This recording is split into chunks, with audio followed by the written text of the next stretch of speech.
وسلم کی شان اقدس کو سمجھنا ہونا تو اب قرآن کو پڑھو، لیکن سارا قرآن ہی، پہلی تو بات یہ سارا قرآن میرے نبی کریم صلی اللہ تعالیٰ علیہ وسلم کی شان اقدس کو بڑے ہی جو ہے وہ جداگانہ طریقے سے بیان کر رہا ہے۔ انہیں جو ہے نبی کریم صلی اللہ علیہ وسلم کی شان میں سے ایک شان قرآن مجید کی روشنی میں آپ کے سامنے بیان کرنا چاہتا ہوں۔ دیکھیں آپ لوگ سارا قرآن نبی کریم صلی اللہ علیہ وسلم کی شان میں پڑھ کے دیکھیں، جتنے بھی انبیاء تشریف لائے ہیں میرے نبی کریم صلی اللہ تعالی وسلم کی ذات سے پہلے، یعنی جناب آدم صفی اللہ سے لے کر عیسیٰ روح اللہ تک جتنے انبیاء تشریف لے کر آئے ہیں، اب سب کی شان کو پڑھ کے دیکھیں اور اس کے بعد پھر اپنے نبی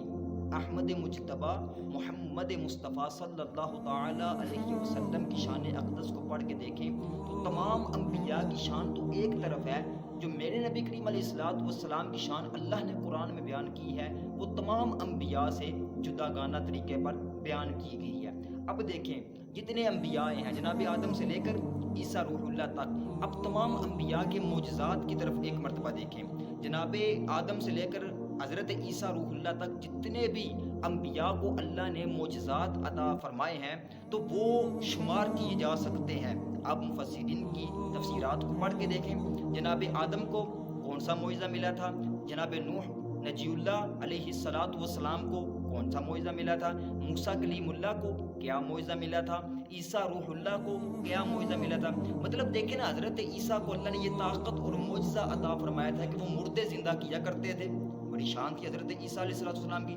حضرت موسیٰ کو اللہ نے یہ معجزہ عطا فرمایا تھا کہ ان کو اللہ نے عصا مبارک عطا فرمایا تھا کہ اس کے ساتھ جو ہے وہ ہر شان کو واضح کیا کرتے تھے، اللہ نے ان کو معجزہ دیا تھا۔ حضرت نوح نجی اللہ کو نبی کریم اللہ تبارک تعالیٰ نے جو ہے معجزات عطا فرمائے ہیں۔ اب اسی طرح تمام انبیاء کے جب معجزات کی طرف نظر جاتی ہے نا تو ان کے معجزات کو گنتی کے اندر لایا جاتا ہے، کسی کو 2 تو کسی کو 5، کسی کو 7، کسی کو 10، کسی کو 13، اس طرح جو ہے وہ نبی انبیاء کو معجزات عطا کیے گئے ہیں۔ لیکن جب باری آئی میرے اور آپ کے نبی پاک صلی اللہ تعالی علیہ وسلم کی تو پھر یہ نہیں بیان کیا گیا کہ ہم نے نبی علیہ الصلوۃ والسلام کو اتنے معجزے دیے، جو ہے وہ حضور کو یہ معجزہ عطا فرمایا، حضور علیہ الصلوۃ والسلام کو یہ معجزہ عطا فرمایا، بالکل نہیں۔ قرآن کے اندر بالکل یہ شمار بیان نہیں کیا گیا، بلکہ قرآن مجید کے اندر اللہ نے یہ بیان فرمایا ہے کہ تمام انبیاء کو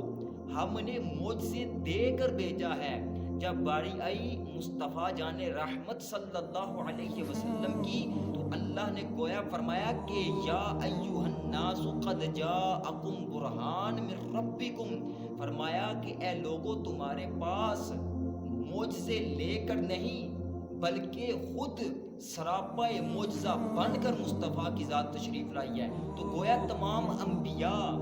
معجزے لے کر آئے ہیں اور میرا اور آپ کا